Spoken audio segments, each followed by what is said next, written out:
ക്രിസ്തുവിൽ എത്രയും സ്നേഹം നിറഞ്ഞവരെ, വചനയാത്രയിലേക്ക് ഏവർക്കും സ്വാഗതം.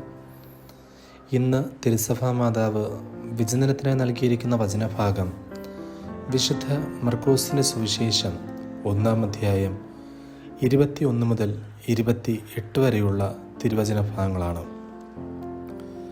ഇന്നത്തെ വചനഭാഗം പ്രത്യേകമായി യേശുവിൻ്റെ അധികാരത്തെയാണ് വിശ്വാസികൾക്ക് മുന്നിൽ എടുത്തു കാട്ടുന്നത്.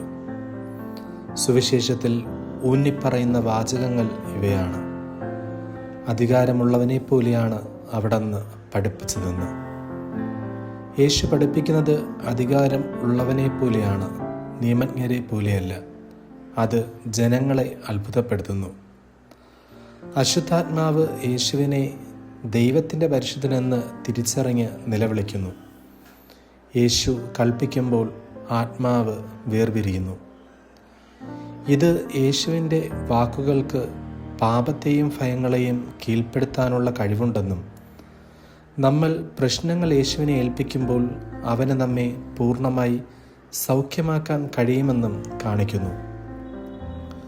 അധികാരപൂർണമായ ദൈവപുത്രനെയാണ് മർക്കോസിൻ്റെ സുവിശേഷത്തിൻ്റെ ആദ്യ ഭാഗത്തിൽ പൊതുവെ നാം കാണുന്നത്. ആ അധികാരം ക്രിസ്തുവിന് ലഭിച്ചത് ഭൂമിയിൽ നിന്നല്ല, സ്വർഗത്തിൽ നിന്ന് തന്നെയാണ്. അതുകൊണ്ടാണ് തന്നെ വിമർശിക്കുന്ന നിയമജ്ഞരുടെ മുന്നിലും ഫരിസേയരുടെ മുന്നിലും അടിപതറാതെ ഉറച്ചു നിൽക്കുവാൻ ക്രിസ്തുവിന് കഴിഞ്ഞത്. തൻ്റെ തീരുമാനങ്ങളിൽ ഉറച്ചു നിന്നുകൊണ്ട് സത്യം പറയുവാൻ ധൈര്യമുള്ള ക്രിസ്തുവിൻ്റെ വാക്കുകൾ എല്ലാവരും ഭയപ്പെട്ടിരുന്നു. എന്തിനേറെ പിശാച് പോലും അവനെ തിരിച്ചറിയുകയും അവൻ്റെ സാന്നിധ്യം ഭയപ്പാടോടെ കാണുകയും ചെയ്യുന്ന കാഴ്ച. നമ്മുടെ ജീവിതത്തിലെ പാപങ്ങൾ, ഭയങ്ങൾ, സംശയങ്ങൾ എന്നിവയ്ക്കെതിരെ യേശുവിന് അധികാരമുണ്ട്. അവയെ യേശുവിൻ്റെ അടുത്തേക്ക് പ്രാർത്ഥനയോടെ കൊണ്ടുവരാൻ ഈ വചനഭാഗം നമ്മെ ഓർമ്മിപ്പിക്കുന്നു. നമ്മൾ യേശുവിൽ വിശ്വസിച്ച് അവനെ നമ്മുടെ ജീവിതത്തിൽ പ്രവേശിപ്പിക്കുമ്പോൾ അവൻ നമ്മെ പൂർണ്ണമായി സൗഖ്യമാക്കുകയും പഴയ ജീവിതത്തിലേക്ക് തിരികെ കൊണ്ടുവരികയും ചെയ്യുന്നു. യേശു നൽകുന്ന സൗഖ്യത്തിന് പൂർണ്ണതയുണ്ട്.